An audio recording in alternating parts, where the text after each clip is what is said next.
Okay, the time being 6:31, I'll call this meeting of the Concord Finance Committee to order. It appears we have a quorum, so we can proceed with a call of the roll.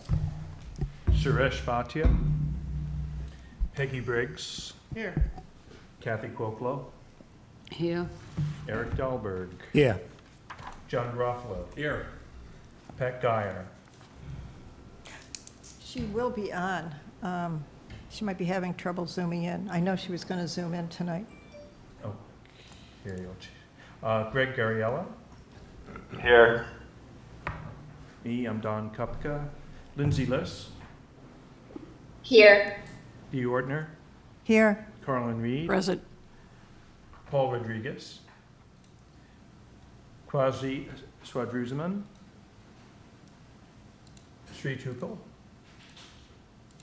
Lois Wassoff. Here. There's Pat Geyer up on the line. Pat Geyer is here. And same Thank with you, Pat. And Suresh. So Suresh is also online. Thank you. Suresh. Yep, I'm present. Good. Thank you. Good. Great. Thank you. Okay, all set? Liz, would you mind sharing the agenda on the screen?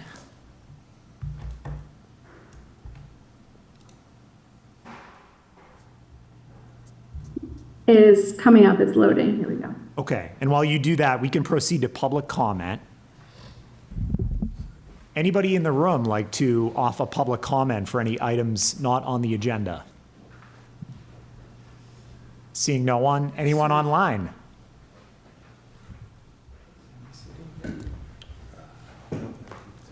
Any takers, Liz? Nope, none. Okay.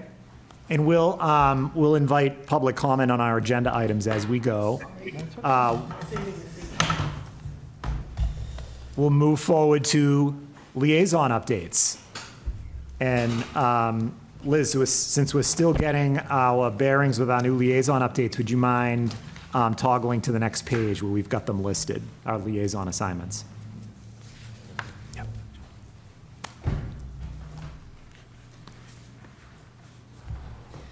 And I think we can just go around the room with those, and I'll start to my left with Dawn. Sure. So my report is the MCI Concord Advisory Board. First official meeting was June 10th. It will be a bi-weekly cadence. It was an excellent meeting. I want to really compliment the select board on creating the advisory board. We have a lot of talent in the town, and I think we're well ahead of the curve. At least that's the general feeling relative to past experiences with the state handing over properties. The most important things, I think, the highlights here are that the prison remains a prison until the governor's budget is passed. And that could happen, well, we don't really know. It could happen in July. But it hasn't passed yet. It will include provision to close the prison, but they are moving prisoners away from the location. The property is owned and maintained by the Division of Capital Asset Management and Maintenance, DCAM. DCAM has a project manager for MCI Concord closure, and they're happy to, or anxious to, actually work and coordinate with the town, which is nice. So they will be on the agenda for an upcoming meeting with this committee.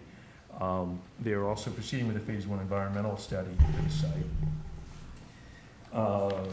There is a provision also in the budget for funding for Concord for a study of the site for planning. And there are two versions of that. One is $250,000, another is $475,000. So we're anticipating at least $250,000 of funding for a study. Keith Bergman, the chair of the Concord Municipal Affordable Housing Trust, expressed his hope that an earmark can be entered into the budget that will incorporate the Junction Village property into the overall prison site, so that we aren't pigeonholed in having the affordable housing in that one corner of the property. I would say the most important thing to understand at this point is that we do not have any rights or any control of the property at this time.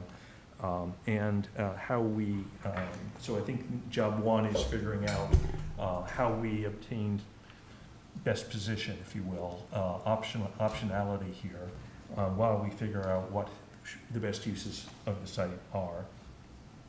And there is an MCI closure, Concord closure webpage live on the town's website, so anyone who wants to track the progress can take a look there. And that's it. Thanks. Thank you, Don. Colin? I have 3 updates. Warner's Pond Task Force, the Public Works Commission, and the Municipal Light Board. The Warner's Pond Task Force has 11 members plus 5 non-voting members. They are working from a 2023 report, which presented 3 alternatives, as we probably know, for Warner's Pond: dredging, dam removal, and no action, or status quo, whatever you want to call it. This committee was formed to review those alternatives and consider each of the sub-issues that are being discussed. Recently, they had a site walk this past Saturday. They have another site walk coming up this Saturday. So if you want to have a guided tour of Warner's Pond, to walk around the pond itself, I believe it starts at 9:30 in the morning, and you meet at Rideout Park. I went on the June 15th site walk, and that was really instructive. This committee is going to recommend a course of action on what to do with the pond in line with certain community values. The report will be recommendations to the Natural Resources Commission by December 31st of this year.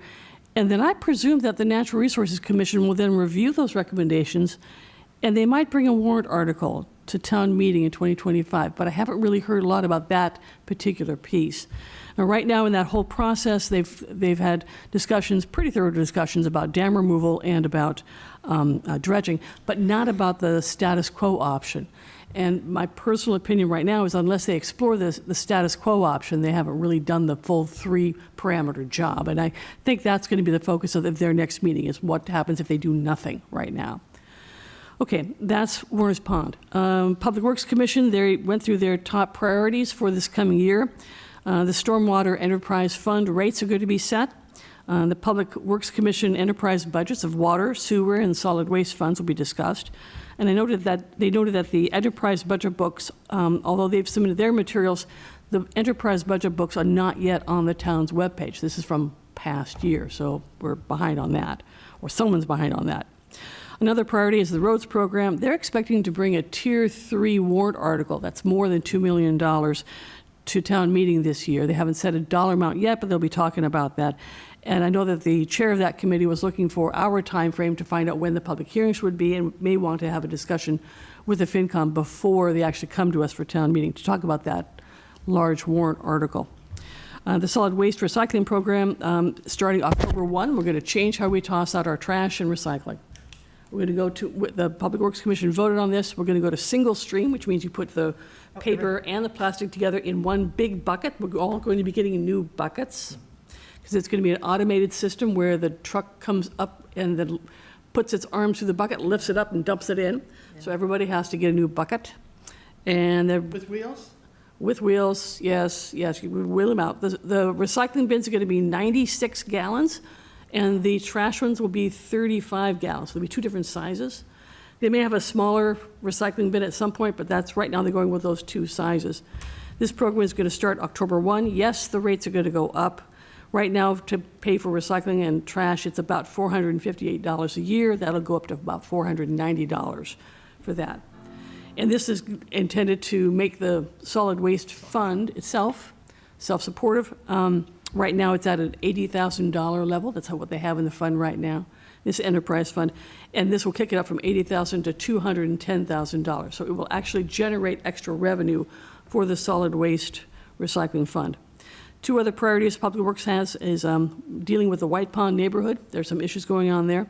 And then also implementing the NAGOG facility, PFAS implementation. You noticed on the websites that we're in a level 1 water conservation level right now. That's Public Works. And then the last one I have is the Light Board. Everything happened on Wednesday, it seemed like. They've made a job posting for the new light plant director. It's posted now, so they're looking to fill the position permanently. There was a lot of discussion at the meeting about the role of the town manager, who's the general manager of the light plant under our charter.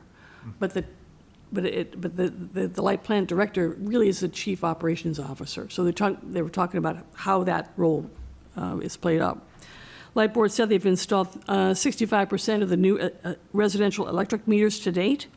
They may want to delay putting panels on the new middle school because of the concerns on the estimated construction costs for putting the foundations for the canopies. The foundations are huge, big blocks of whatever it is. And the cost estimate they got from CTA, which is the contractor for the middle school, seemed a little out of the ordinary to their eyes. So the Light Board said, well, we can just do it ourselves. So they're going to take that in-house, and it means that the solar panels will not be on the middle schools right when the school opens up. There'll be some delay in that because of the timing. And the last thing, broadband, they have over 1,700 customers to date, and they've started a $20 discount for low-income folks who are eligible under the Electric Rate Assistance Program.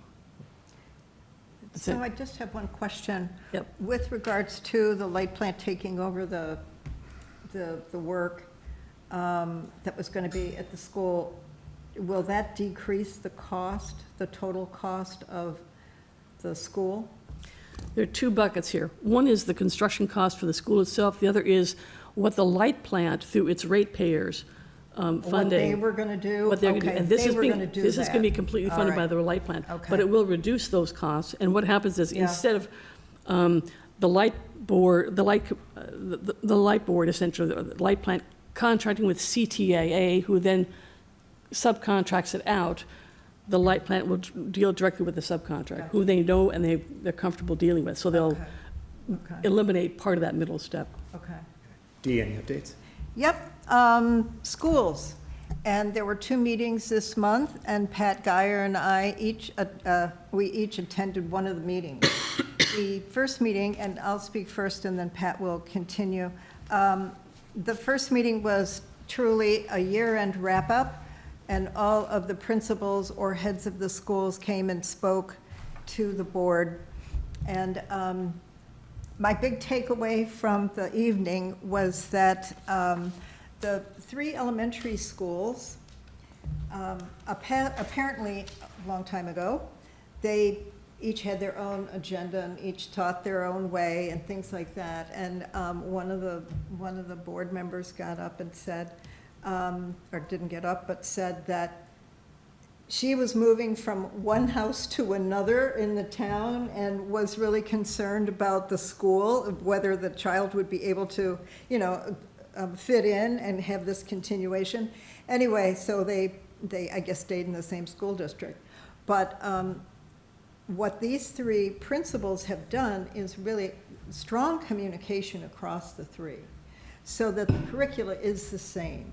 They might not use the exact same tools all the time in demonstrating or in working with the topic, but it looks as though they have breached this void, I would say, of having a constant process in place, or a consistent process in place for the elementary schools. That was my big takeaway for the night. Pat, are you there? I am here. Thank you, Dee. Yeah. I attended the school committee meeting on Tuesday, the June 11th. And at that time, the consultant hired to look at the property, plant, and equipment of our 3 relatively new elementary schools and the Ripley building presented his findings. These findings consisted again of repairs projected out somewhere over 1 to 5 years. And there was some discussion as to how to time that. Although there were some numbers attached to those projected repairs and replacements, it was clear both by the school committee members and the superintendent that we were not to look at the numbers at this time, but only to get a feel for what the consultant was recommending. Then on June 14th, the school committee came together again to vote to approve a number of 3-year successor agreements. On June 14th, The school committee approved the Concord Carlisle Teacher Association 3-year successor agreement, approved the CCHS Building Service Workers 3-year successor agreement, and approved the COLA for the non-union fiscal year 25 salaries, including the superintendent. So those have all been approved. That's my update. Thank you, Pat. Peggy? I have one question for Carlin. On the 2 million plus for roads, is that gonna, at town meeting, is that come through as a debt override? I believe it would. I don't know, again, the dollar amount, but it's going to be a Tier 3 warrant article, so I presume it would be excluded from debt. Okay. Well, you'll be happy to hear that I don't have anything to report, so it would be very short. The chair of the rec commission is on vacation for 3 weeks, and I will be talking to him when he gets back. In the meantime, they do have a meeting on July 8th with the select board, location to be determined. Great. And I'll give you a sneak preview that one update I have is that we're invited to that too. That's going to be a joint meeting. More on that shortly. Okay, excellent. John? Nothing here. Okay. Shri? Yeah, I attended the planning board meeting on the 18th of June, a couple of days ago. There was nothing on financial side, but some interesting topics. They were doing some lights on for Bank of America. That's one. And then they talked about the athletic Middlesex school. They're building a large facility there. So they went through the design and the pros and cons of those designs. And then finally they touched upon the MCI, but then they shelved it, because they said there's a committee on that. So. And then there was a discussion on ADUs, because people are saying maybe misusing, because 6 feet 8 inches is the basement, and people are using that. So they're trying to figure out how to sort of. But they also said somebody had attended a meeting within these different cities in Concord, and Concord is one of the hardest in terms of toughest for building these additional dwelling units. So I think they are sensitive to that too. So they're trying to figure out what's the best way to sort of go about doing this. So that was the 2 hours they had discussed that day. So that's what I have to report. Great. But nothing to impact our finance committee as of yet. Okay. Thank you. Kathy? So on the 22-29 evaluation committee has had 3 meetings since we last left. One of which I did tell you all about was a site visit, which I did attend, and the presentation by the EPA and the consulting firm, I thought was very thorough and very informative. There's really not a lot to see other than the rubble, the old basements of the buildings. But I definitely got a better picture of the layout of the land, so I thought that was beneficial. A week later, they had I think it was June 5th, they had a public forum, and I think only Mary, you were there. And again, they reviewed their processes for the citizens and took questions. I can say that both myself and the committee were quite impressed with the townspeople here in Concord, with the credentials that folks have in nuclear energy, environmental waste management. I mean, it was just, the questions were right on. They have since had their, what month this is, June meeting, and most of that meeting centered around reviewing their interaction with the public, their thoughts on how they're going to put their report together. The sense that I get is July and August are going to be kind of quiet months. They're going to meet via Zoom, and they expect each stream, they've had a legal stream, a environmental, anyway, there's 4 streams. They're going to have each one of them working on their section and trying to bring it all together by the end of the summer.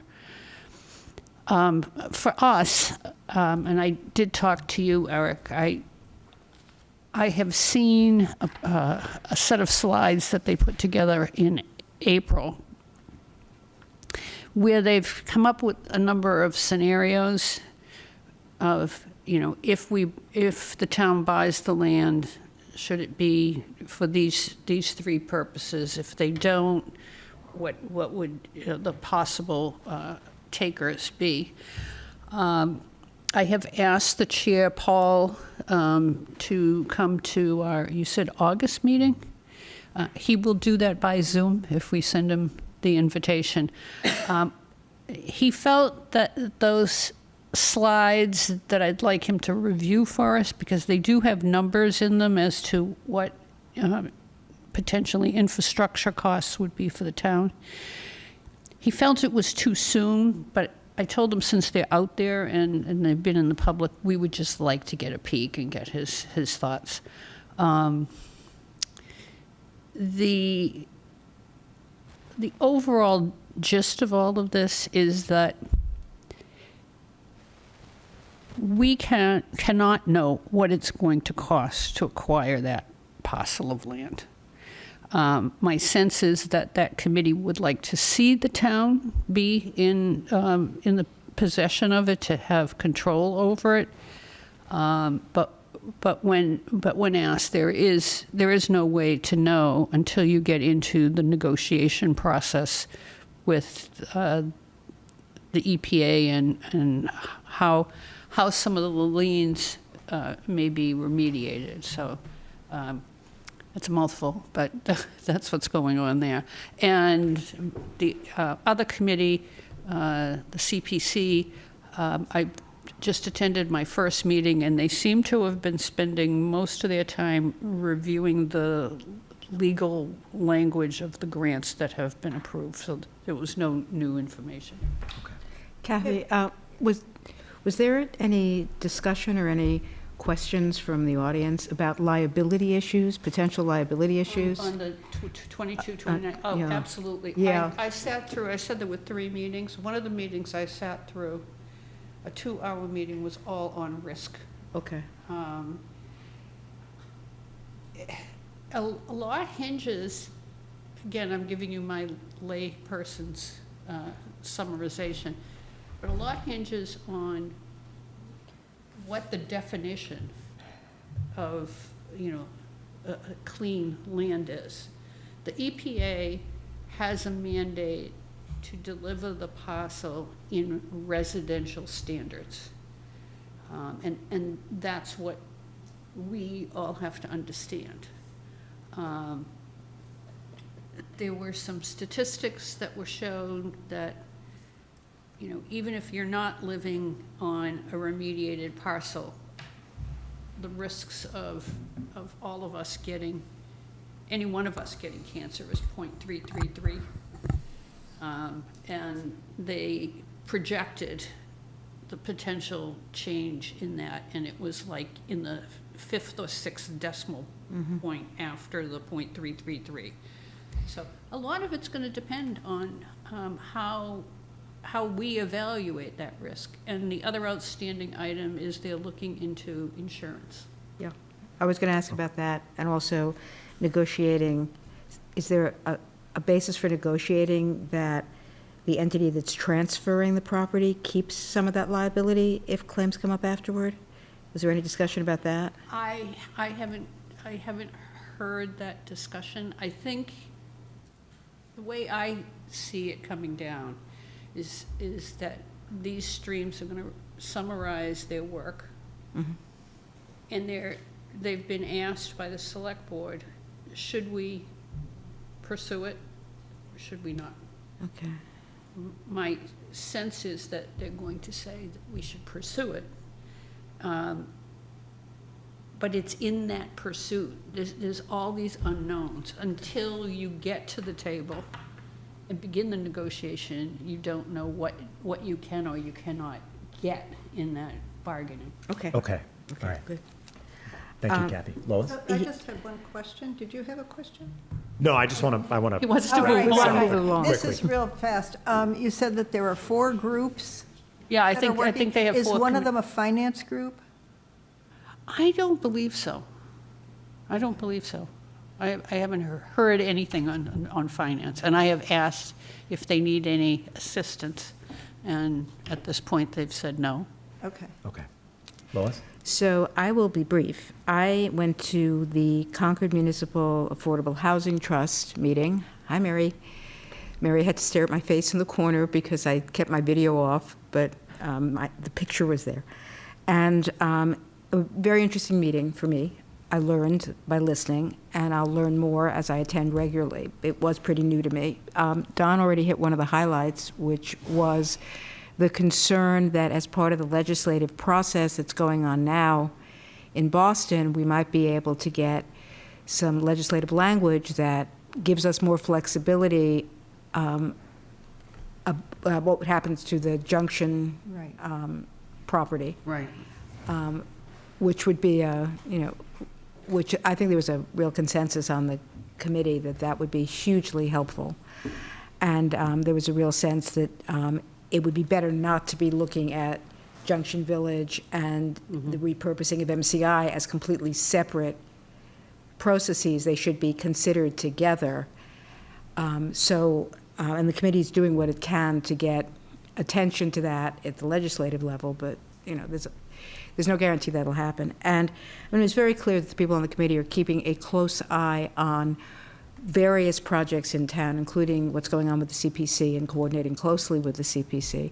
Nothing jumped out at me as something that will engage us now, but there's going to be a lot more information coming, and there's going to be a quarterly Concord Housing Roundtable. Do you know when it's scheduled for, Mary? It's in August sometime. Yeah, I think I'm going to make a real effort to be there for that. And that, I think, as all of the groups in town that are working on these issues come together and have public discussions, I think we'll get more information. That was the meeting. It was a really interesting meeting for me. I learned a lot. Great. Thank you, Lois. On Zoom, Suresh, I see you have your hand up. Thanks, Eric. I just need to give you a quick update on the building committee because I need to step off the meeting for another meeting at 7 o'clock. So I just want to, if you don't mind, can I go ahead and do that now? Please.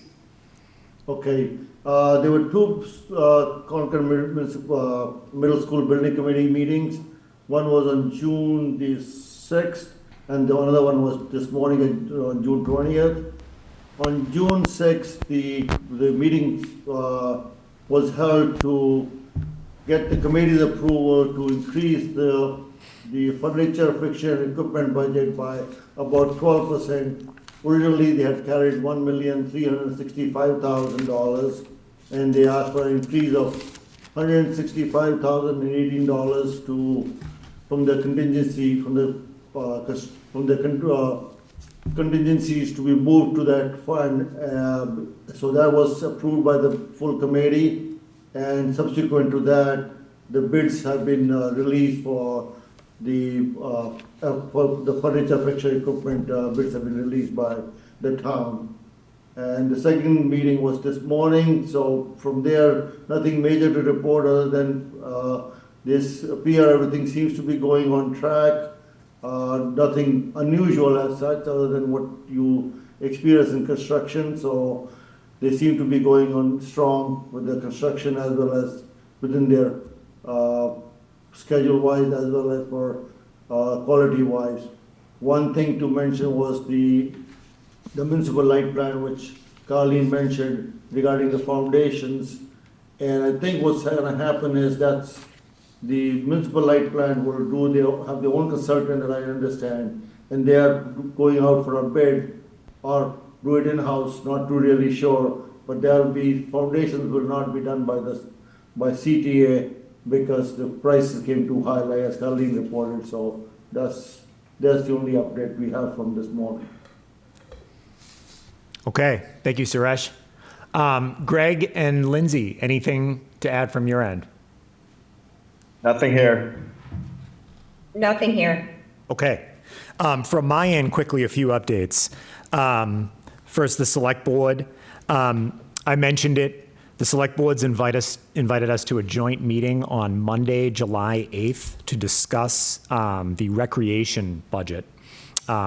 Specifically, well, their strategic plan and their revolving fund. So I've asked Anthony to get that posted. Liz, if you wouldn't mind owning that in Anthony's absence. What time that is on the 8th? The meeting is at 6. And it'll be a PM. hybrid meeting? Okay. Okay. We're also gonna use that time to align on our big picture schedule. I see Liz is trying to move us along here. She's showing it on the screen, our schedule.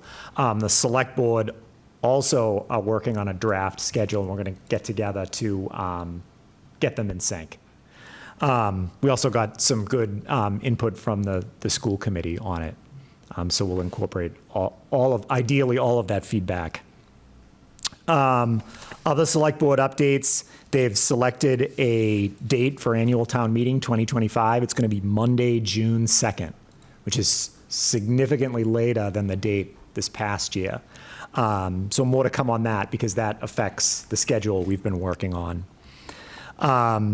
Pat mentioned that capital facilities report, that CPS capital facilities report.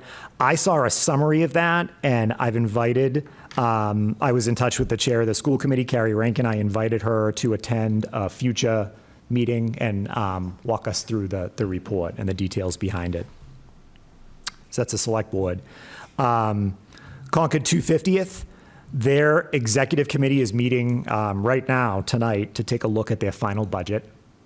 No new news on that. And then next chair's breakfast. Following the calendar, it was supposed to be this week, but because of the Juneteenth holiday, it's been moved to next week, next Wednesday, the 26th at 8:30. I will be there, and I'll send a report afterwards. It's open to the public. Anybody can attend. I think I've said before how useful those meetings are, so please join me. 8:30 a.m. 8:30 a.m. So those are liaison updates. I have a question, Eric. On the Concord 250, do you know if that committee is making provisions for temporary cellular service? You brought that up at the select board, didn't you? I did, Yes, you yeah. did. I do not know that. That's a good question. Yeah, I think we heard the answer was yes, that they roll in equipment all over. Well, I didn't You know, hear who's repeaters. doing it. Yes, we Yeah. need it, yes, but is it the Concord 250 or is it someone Oh, else? you'd think it'd be the police department. I think Public it's- Works, I doing the think- cows. I- Bring I the think cows they- in, yes. I think they hire it out, just like porta Oh, potties. I know they hire it out, I just wondering who's responsible for it. It's a Who's big job. responsible Yeah, for the money? I'll ask. I'll ask. Sure. Mary? I don't know. Oh, okay. I'll ask Don. It's under the public safety budget, so they have Yeah. money, but I don't know. Okay. Your point is who's actually gonna make sure it happens? Yeah, I don't know. yeah. I've been involved, it's a big job. Yeah. Okay. Okay. Moving along, we're a little bit behind. I know we moved this meeting up, but we said we were going to try to end early to take advantage of the fact that we're starting early. So I want to try to keep us on time. Schedule. I already mentioned it. We had put together a preliminary schedule to guide our work for the year. I sent out a revised version as part of our packet for this meeting. Since I sent out that version, 3 things have happened. The select board has aligned on a date for annual town meeting, which is June 2nd. They've made that official. They have put together and shared their draft schedule, which is similar to ours, but does have some significant differences. And we received some helpful input from the school committee on what they'd like to see with the schedule. I do not think we should go down the road tonight of trying to update this thing, because we'll be here till 4 a.m. trying to find dates and who's at the Red Sox game and who isn't. So what I'd like to propose is I will take it as a homework assignment to take all of the inputs we've received and update it again, send it out early next week so everybody has a chance to review it, and we'll all go to the joint meeting with the select board on the 8th Yeah. to hopefully align on it and finalize it. understanding that it's probably going to continue to evolve as the year goes on. Any thoughts on that approach? So are you suggesting that we'll meet with the select board, hear about the rec commission, master plan, and then go off and meet separately to basically have a meeting? We'll just continue them. No, we'll take advantage of the fact that we've gotten together Okay. to look at the rec strategic plan, to take a look at the schedule. Okay. Okay? Before we move on, Mary and Alexa, any input on that? Yeah, one of the things I'd like to do when we're looking at the schedule is also integrate the capital planning process into that schedule. So, I'm thinking that we've got 3 things to do, work to do with the select board. We can't hear Mary. Oh, you need a mic.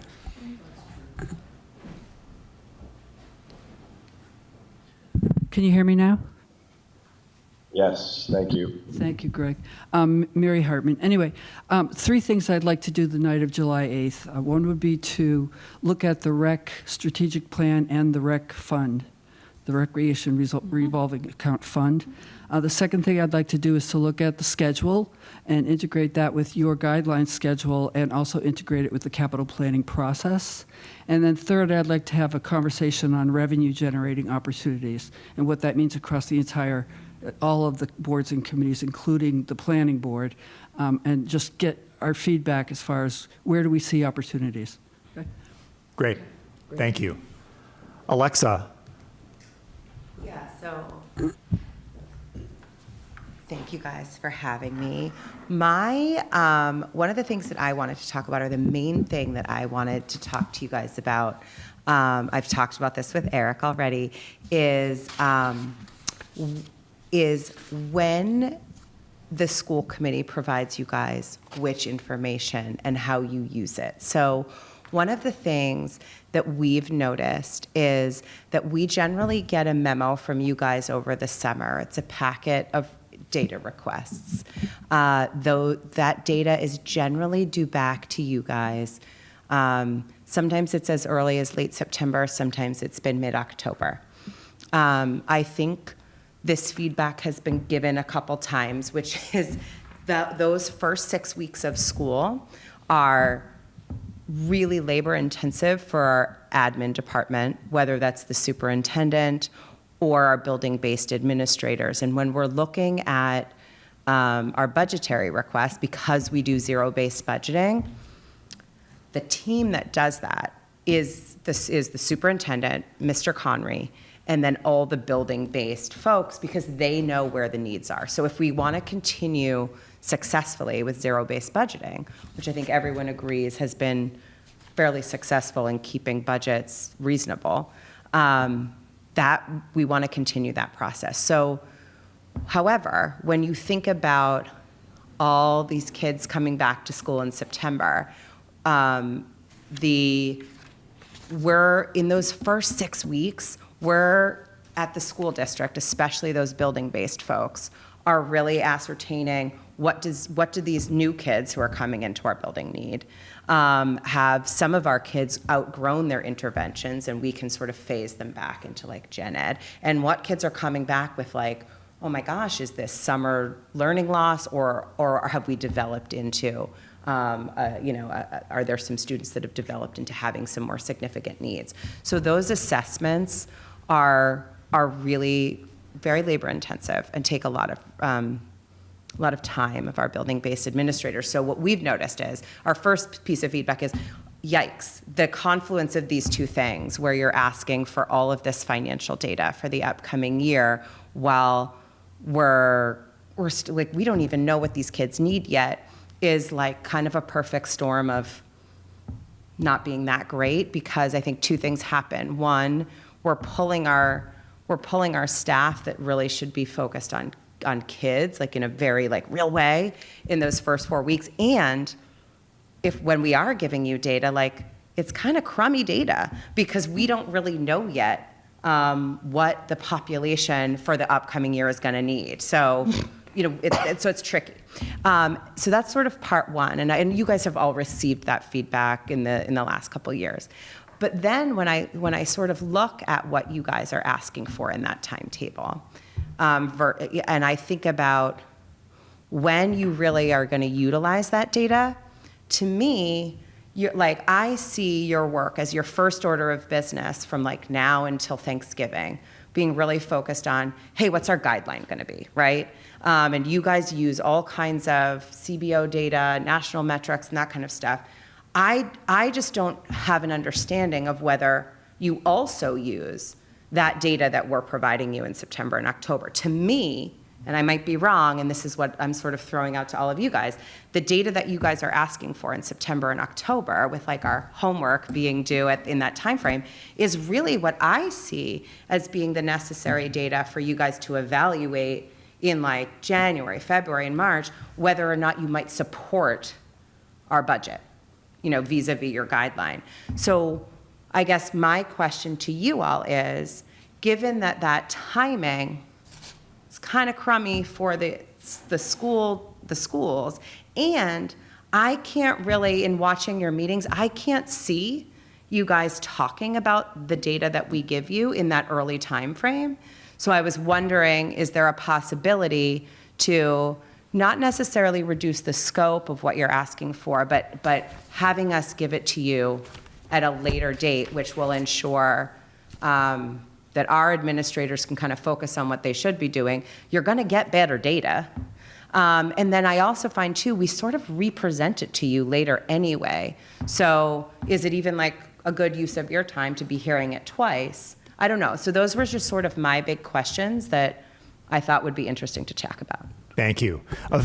Any questions for Alexa? And we're going to keep it brief so we can move on. Dawn? Yeah, thanks, Alexa. I can understand your priorities have to be with the students in the early part of the season, though. We also heard Dr. Hunter at the annual town meeting say that although the school committee is invited to the finance committee to make a presentation, we don't invite you into the process for setting of the guidelines. So I think that you have to weigh those two things yourselves and decide whether you want to be involved in the setting of the guidelines, which is, say, early involvement with us, or you don't. But if you don't, it's your choice, right? Yeah. No, I mean, I think that just hasn't to date, or at least in the last 3 years when I've been more involved in the process, we haven't been invited into that process in a way that I think, again, where I haven't seen yet. I've talked to Eric, I just would be curious how you guys use that data and how it informs your guideline. To me, in a good way, it seems like you guys are using very objective data that are, nationally indexed data. That's been sort of how you've made your guideline, rather than say, oh, it looks like the schools are gonna need 3.5%, so that should be our guideline. That doesn't seem like that's part of your process. It seems like it's more based on, again, objective data, which I respect and totally understand.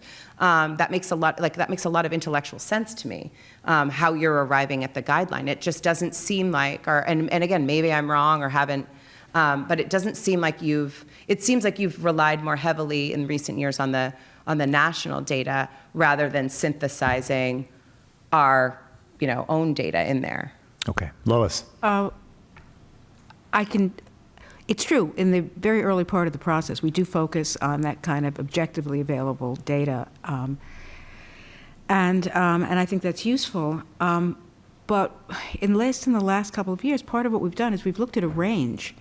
And last year, for example, we came in at the top of the range partly because we had information from the schools indicating what their needs were. That's good to know. So if you are not providing us with a way to evaluate where we should be in that range, then you may be missing an opportunity to educate us. So I just want you to, this could be a little bit of a beware of what you wish for situation. No, and now that you've said that, that's changed my perspective. I just didn't necessarily, that wasn't entirely evident to us that was part of the calculus. So that does change my perspective a little. If you remember, we had... I do remember the range, and the number we came in at was at the top.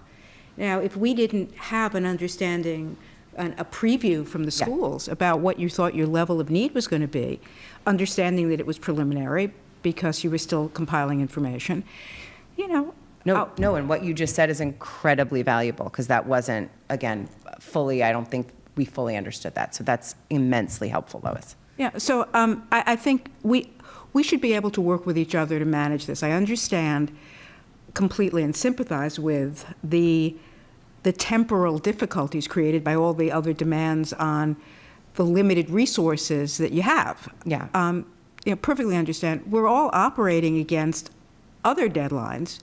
We have obligations to make certain recommendations and then prepare final recommendations, all backing up against town meeting.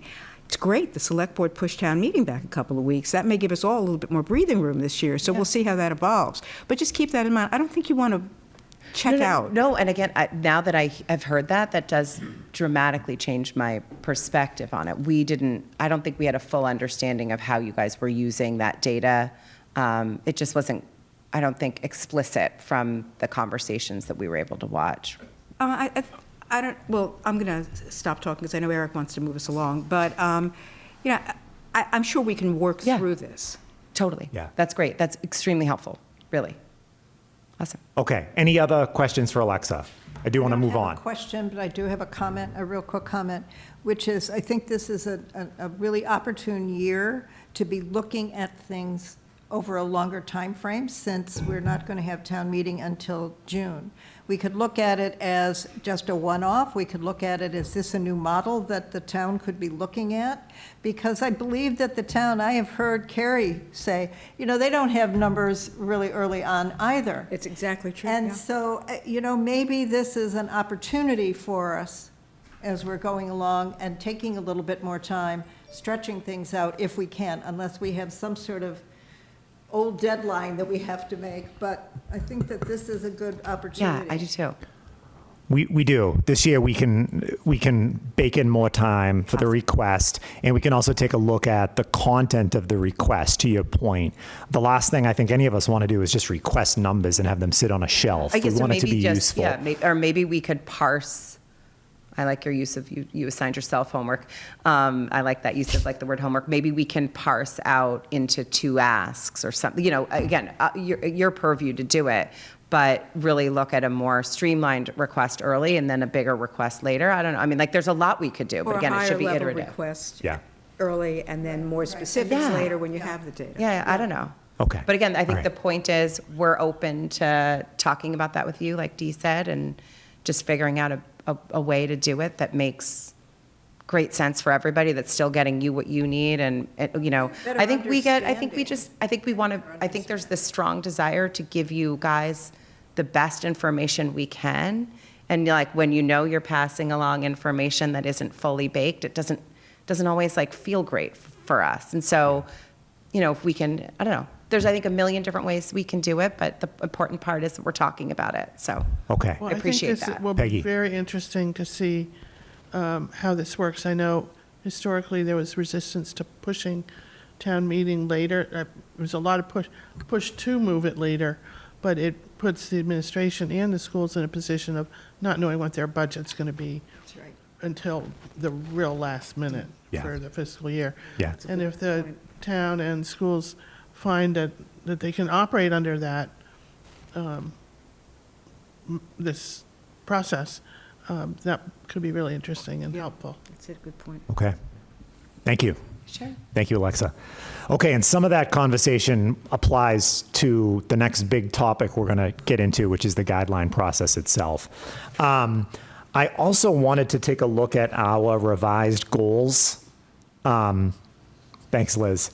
But let's table that for now. This is the goals. It's important stuff, but we're way behind. I really want to try to keep the meeting efficient here. So I'd ask you as homework, take a look at the revised set of goals. If any jump out at you as something you'd like to sponsor, I'm going to be asking for sponsors for each of our goals. We'll take a look at them probably every 2 months or so for the remainder of the year. Let me know. But in the interest of time, I do want to move on. I'd like to make just one comment. Yes. Under communications, I'm a liaison for that. And what I would like is if you have some ideas of what we should be talking about, that we can maybe get an article in the Bridge or have a different type of communication sent out to the public, please just let me know. And then, and also copy Eric, is that legal? Yes. Yeah. Okay, all right. I mean, I didn't, I don't want to get us into, it's not a three-way conversation. It's just, if you have any thoughts or ideas, please share them and we can work on them. Okay, thank you, Dee. Guidelines. So we wanted to spend some time taking a look at the process. Pod 1 is a debrief on last year, how the process worked, and then Pod 2 is officially kicking off the process for this year, or for the FY26 budget. And Lindsay is going to facilitate this portion of the discussion. Take it away, Lindsay. Sure. Can you hear me okay? Yep. Okay, great. All right, like Eric said, I'm just going to spend a few minutes talking through, recapping what the guideline process looks like and the goals and what guidelines are. And then I would like to spend kind of the second half discussing what we could improve for the next fiscal year. All right, so just to recap, the guideline process, the outcome of which are the recommendations for budget increases, is a big priority for the first 6 months of our time together for this year. So just to give an overview, the guideline is the budget increase for any spending that is subject to guidelines. So not all spending in the town is subject to the guideline that our committee will be releasing. And I've broken down into a table here at the percent of spending that is subject to guideline for the town, for the schools, and for overall spending. So of the budget that's for the state fiscal year that we're in right now, about 75% of the total budget is subject to guideline spending. And for the schools, it's almost all of their spending is subject to guideline. It's Minuteman is not, and some other debt is not. But for the town, it's about half of the spending is subject to guideline and half isn't. So some of the things that are not subject to guideline include debt service, include the town and the Concord Public Schools non-teacher benefits and retirement, like Minuteman, like I said, and some other insurance and things like that. So they're things that we have kind of less control over overall because they're just going to be what they're going to be. But so when we talk about budget increases for the town, sometimes you'll see a number for town spending that town spending is going to go up a lot in a different way than the guideline, and that tends to be because they have a lot of spending that is not subject to guideline. So it's just important to know the difference. And so we're only responsible for providing recommendations for increases in spending for that guideline spending. And again, everything, the guideline is a recommendation. As we know, it's something that it's a recommendation to the town, and it's up to the townspeople whether or not that the townspeople and the budget entities, whether or not they want to meet the guideline. All right, so our guideline goals overall are, I do want to say that we do consider town and school cost growth where we have information to do so. Like Lois said, we developed those metrics, and then we tried to parse out, where to fall within those metrics based on what we're hearing from the town and schools. We also try to reflect the taxpayer's ability to pay. So that's part of the metrics that we look at. We try to stay as balanced as we can along the way, and where we can, we're looking for to identify things that either are cost-saving measures or areas that we might need to be thinking about in the future in future years. So you can go to the next slide, and please just interrupt me, if you have questions. I can't see the room right now. All right, so for fiscal year 25, we took a kind of a three-pronged approach towards developing the guideline. And it was top down, it was bottom up, and then we aimed for community engagement along the way. So for the top down approach, we'll talk about that a little bit more on the next slide. We developed some metrics to help us inform the final guideline. We compared that metric to the desired levy. That's like a calculation we do. You know, we try to figure out what is the levy limit, and then, you know, subtract a rain, you know, factor in a rainy day cushion. So we kind of have a desired levy. So we make sure our metrics match and line up well with the desired levy. And then we make sure that we have an understanding of, you know, what the long-term trends are as well. From the bottom up, you know, where possible, we're trying to find out what is coming down the pipe for the town and schools in terms of spending needs. And where possible, we're trying to balance that. So if there's a year where the town needs more than the school, or the school needs more than the town, we would aim to adjust the guideline for each of those to meet those needs. And then along the way, like I said, engaging with the community, and that was a big goal last year, and I think will continue to be a goal this year. You can go to the next slide. So yeah, we talked about that top-down approach. So this is what we ended up with in fiscal 25. So in fiscal 25, we ended up having a lot of discussion about what was the right metric, right? Because we're like, like a couple of you have said already, we're using government data. So the Congressional Budget Office every summer updates their projections for the next 5 or 10 years. And they just actually updated their projections a couple of weeks ago. So we'll start calculating these going forward. But we look at projected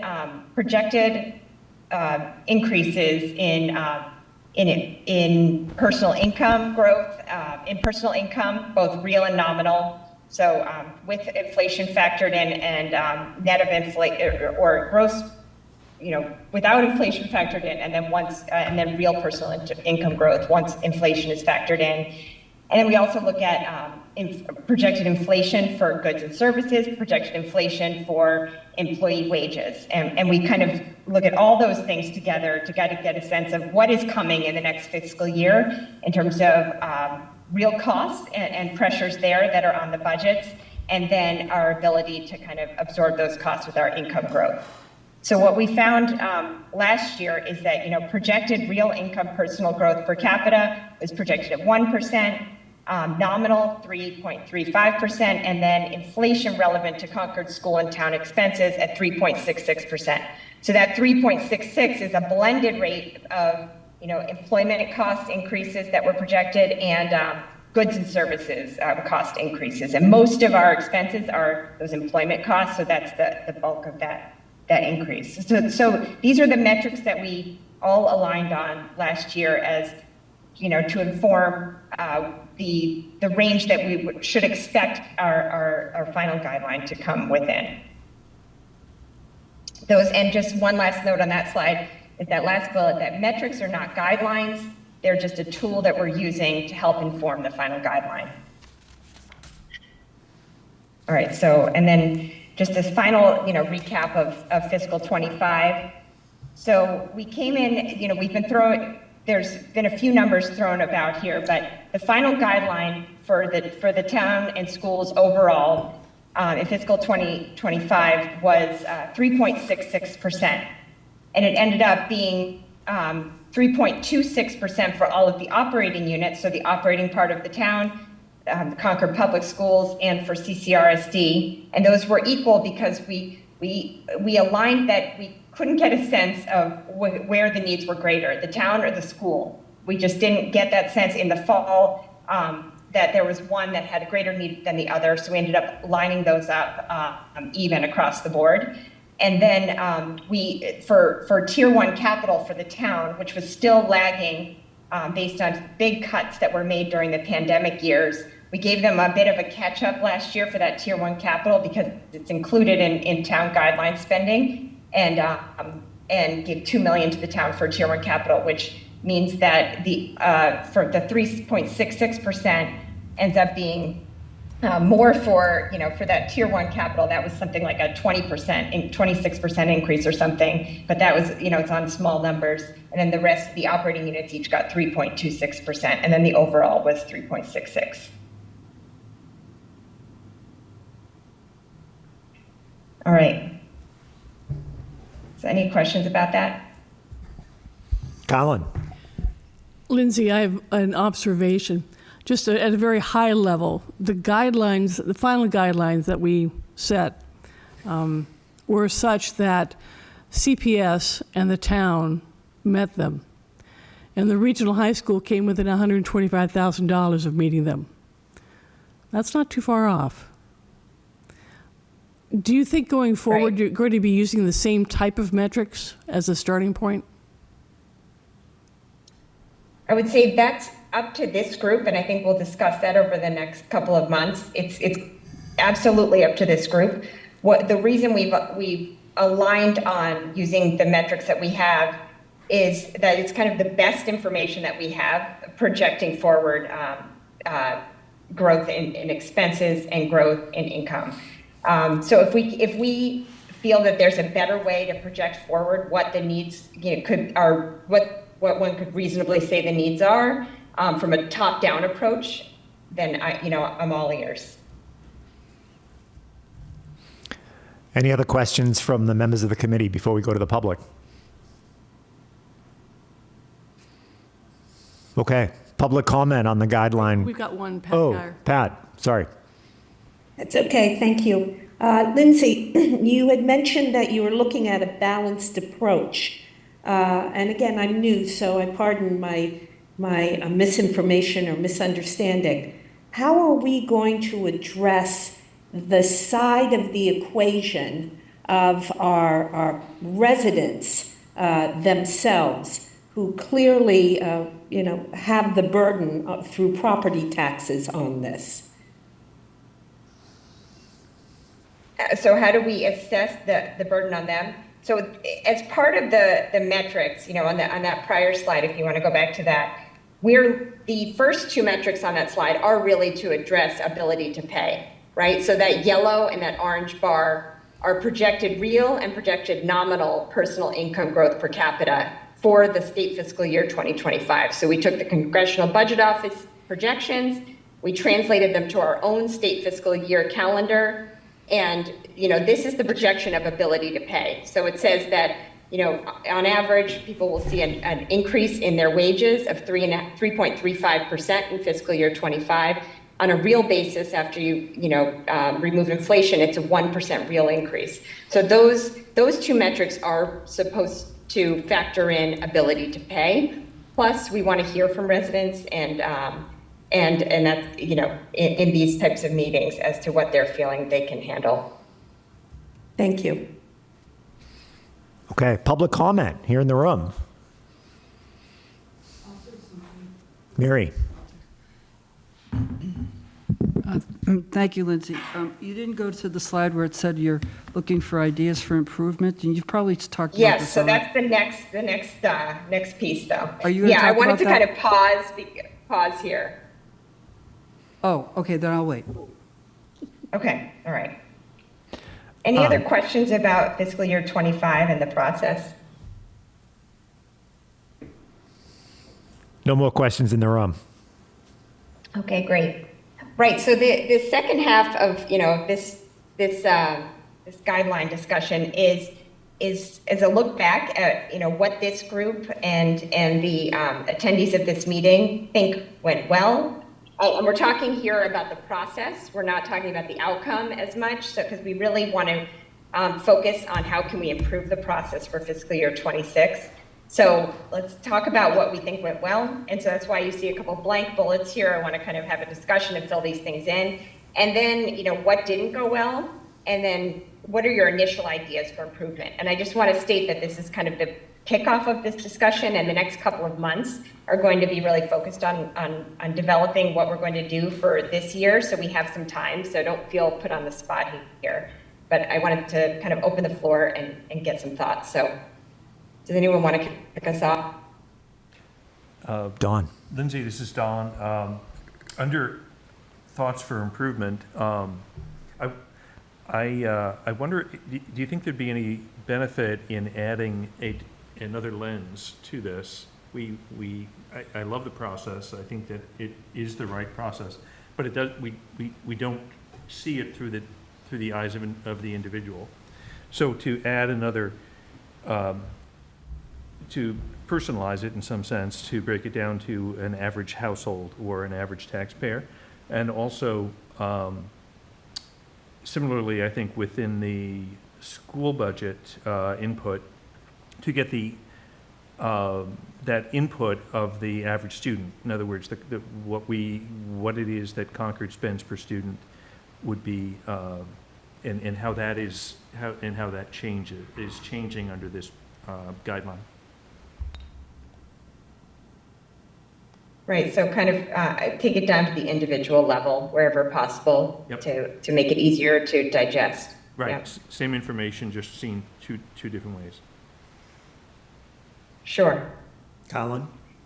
I'll raise a suggestion that I raised last year towards the end of our review process. I think it's appropriate that we actually do a last look, or whatever phrase you want to call it, after we've issued the final guidelines, as we're getting closer to town meeting, to see if there's any reason why we should change our guidelines or not change the guidelines.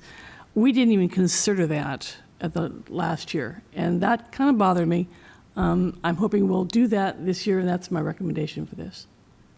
So I would just note that that we don't change the guideline once it's set. However, we have the ability to support the budget, whatever budget comes forth. So we had the ability last year did we vote to support the town and schools budget if whether or not when they're not aligned with guidelines.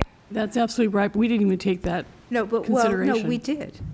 We had. We didn't have a vote on whether to support that. We voted on recommendations on the warrant articles, and we had our vote. The one budget that had come in that wasn't in compliance with the guidelines, we voted as a committee to recommend a different number consistent with the guidelines. That's in effect reconsidering the guideline and deciding, nope, we think we were right.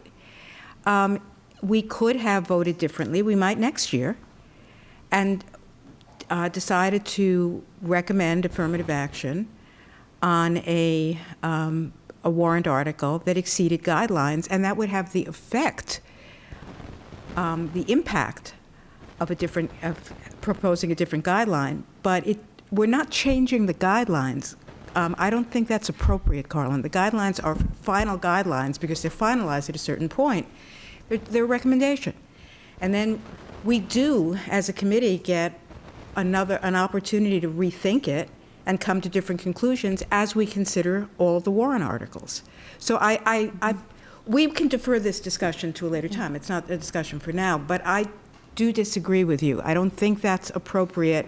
I think the kind of, I totally agree with what Lindsay is saying. I think that kind of rethinking in light of new information is part of our process anyway. It should be, and it is, and the current procedure gives us the tools to do that. Got it. Thanks for the thoughts. Appreciate that. Once the FinCom report is published and it presents the guideline, you can't really change it.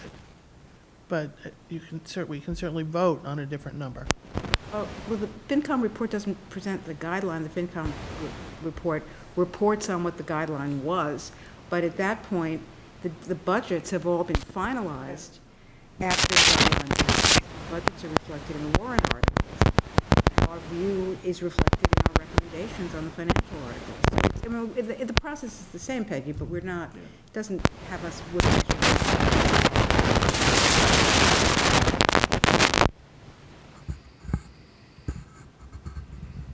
Other ideas for Lindsay? How do we engage with our clients at schools on what our thought process is and what they might want to recommend or suggest to us? Is that You're looking at me like we I'm looking can't right at do you. that. No, I'm looking at you saying, Dee, you're the head of our communications group. That's great. That's feedback for you and Lindsay. I think it's a great idea. I think that that's something we should do more of. I think that Lindsay and Eric in Riding to the Bridge and reminding people, come to meetings, participate, we want to hear from you. I agree with you. I think we should open up the process as much as possible and Well, get as much feedback as Right, possible. but I also think that we should have a more open process when the town comes in and when the schools come in and present their information. I don't feel as though we're hearing what they're saying, but we already know what we're thinking. I get that impression when we have them come in. Well, we can talk about I'd rather see it more I appreciate that collaborative. feedback, but and so we'll try to be more open about that, because we're absolutely trying to take into account what we're hearing from the town and schools when they come and speak with us. Okay, thank you, Lindsay. But we'll do, yeah. But thanks for that suggestion. No, I think we should be encouraging people to participate.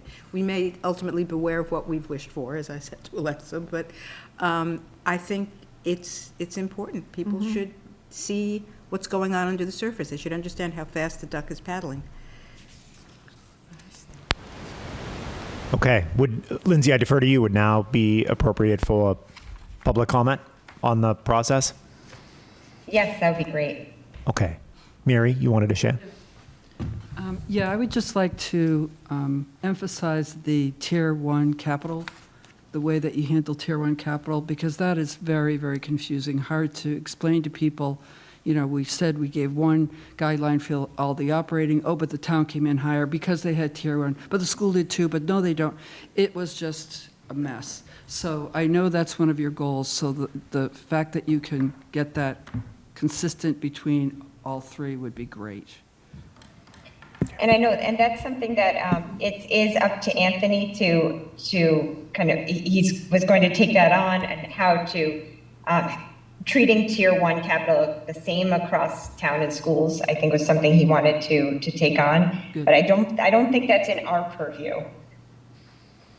Yeah, I agree with Lindsay. I think So the how would- confusion came out of the fact that it's treated differently. The Tier 1 capital for the school was always the subject of a separate warrant article. Right. And the Tier 1 capital for the town was included in the guidelines budget. So it was, you're right, it was very hard. We struggled with how to explain it. We didn't have complete success because you can't put it on a bumper sticker. You need a whole paragraph. But I think we'll struggle with it again this year. Nonsense. But Lindsay's right. The issue is that the substance of it, as long as Tier 1 capital is treated differently by the town than by the schools, we have the potential to have this problem again. Can I ask a stupid question, maybe? Why can't you just take the tier, or strip it out of the town and treat it completely Because we don't write the separately? town's budget. The That town might be- writes the but budget. But the way you set the guideline, you include it in it. So why can't you simply take it out and go and restate prior years, and then when you figure out your percent increase, it'll be on a number without... I have no idea if we can do that, but I think see it's a what I'm really interesting proposing? suggestion. I don't see why it's I so think- hard. Yeah. I guess I don't. Alexa? Yeah, I don't know like whose purview is what. I think maybe Mary has these concerns too. Because, as Lindsay showed, I think in her first slide, where we run into tricky stuff with the regional budget is all of the things that are excluded from the town's guideline are in fact included at the region, not for CPS, because we have, as you mentioned, that second warrant article. So you actually have 3 budgeting entities with 3 totally different rules. it's So hard. if everyone could put their minds together and figure out who's responsible for it and make it equitable. So I think that would that would help like the average Joe out there trying to understand what the heck is going on here and who's doing what and how do we hold all these budgeting entities accountable? Because I think it gets so confusing that no one really knows you know, how are we going to hold everybody responsible I agree. for I responsible agree. budgets? It would be Yeah, much easier. absolutely, and that's like the fourth bullet on here. Like, how do the town and school budgets differ? Because that's a big one, what you just said about CCRSD. So that's going to be a goal this summer, is kind of comparing the three budgets, what's included under guideline, what's not, for all the three big operating units. And can we get more fair about how we apply the guideline number based on those differences? That's definitely a goal. It seems like everyone wants it, so whoever's responsibility is, let's just do it. Well, that's what I wanted to weigh in on. I think that it's not this group or your group, but rather it's maybe Carrie can instruct Anthony and Lori can instruct Okay. Bob to put your heads together, because there are reasons things are the way they are. We don't know what they are, Yeah. right? But they do. Past practice. Right. Yeah. Well, there may be other reporting issues that we're just not aware of. Put your heads together, come up with one single unified approach. Awesome. Yeah. So if you have that conversation with Lori, and you'll have that conversation with Carrie. Well, then- Great. actually, we're having a joint meeting. We can talk about it when we have our joint Beautiful. meeting. Yeah, There you go. There you go. Great. great to have that solved, really would. Well, we'll try. Dee, did you have something? Okay. Any other input for Lindsay, looking back on the process last year? Okay. Lindsay, do you want to move forward? Sure, I think that's all I had.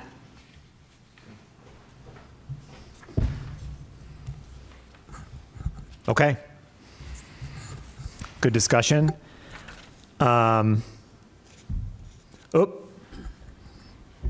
We did have this one timeline slide, Lindsay, and I know this is in flux given given the schedule.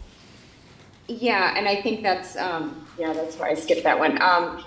So maybe we come back to this once we've nailed down the schedule, because I think this is all in flux now. Okay.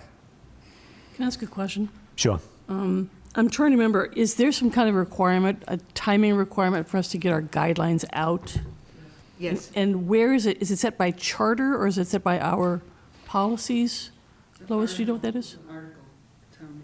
Yeah. We are, and Mary, am I remembering right? It works off of the It goes date the backwards report. from town meeting, I The think. town meeting, which triggers the date the report needs to be done, which triggers our deadline. So we need to actually work through the impact of that June 2nd town meeting. Okay, so date it's on all triggered by deadline.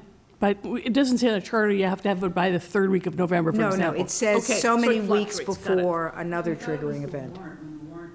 I don't know. Yeah, it, Yeah, That's I'll also- find out. That's also related to town meeting, isn't it? right, it's all related, Yep. it all backs So off if of you've town already meeting. booked vacation for May instead of,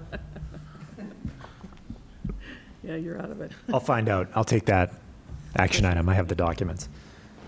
Okay. Moving ahead in our agenda, correspondence.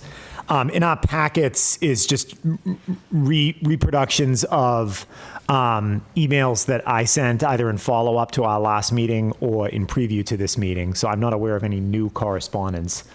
Liz, are you aware, did any new correspondence come in for the committee? There has not been any to date. Okay. Thank you. That brings us to minutes. And we've got, thanks to the great work of Dawn, Colin, Dee, and the staff, we are poised to catch up on our minutes. So we're going to go through. Before we do, I just want to say, Carlin and Dee, phenomenal job. I Good actually teamwork. read every word and didn't see a single typo. I thought they were great. Yeah, Okay, so I was going to ask if there are any corrections, but I did find a few typos.